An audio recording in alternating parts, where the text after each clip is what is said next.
The morning began with prayers outside the Marley home, conducted by Father Gerry Reynolds, one of the mediators in the recent INLA feud. He appealed for calm. A Methodist minister was with him. The two men had attempted to mediate, and it was thought an acceptable arrangement had been reached, allowing the funeral to go ahead at the second attempt.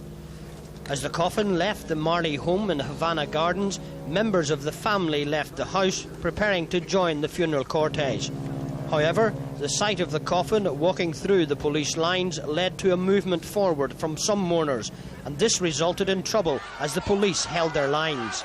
Suddenly, missiles and punches were being thrown, and amid the brief but vicious clashes, Sinn Féin leaders called for calm. Everybody stay where you are.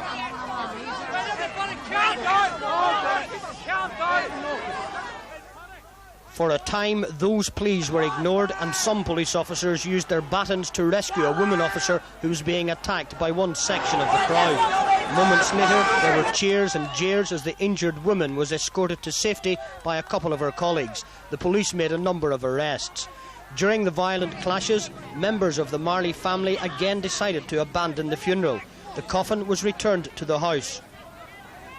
Some time later, after peace had been restored, Lawrence Marley, son of the murdered IRA man, made a statement at his front door calling on the Catholic hierarchy to intervene. When we came out of the house, the police presence, the RUC presence was double what it was yesterday, and it was just impossible to move. Once we had reached the steps, it started to close in, and this provoked the people. And I seen a lot of pulling and hauling going on. So we had to retrieve the coffin to the house, and it's impossible for us to move out. I'd like to appeal to Bishop Daly and Cardinal O'Fee to come down here and just see what the situation's like, and to intervene for us and try and sort something out. Neither Cardinal O'Fee nor Bishop Daly came to the scene, and further talks failed to resolve the situation.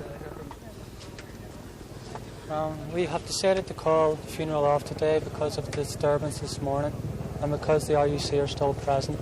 And tomorrow morning we will attempt to bury my father. So the scene is set for the police and the mourners to come face to face again in the morning for the third day in a row.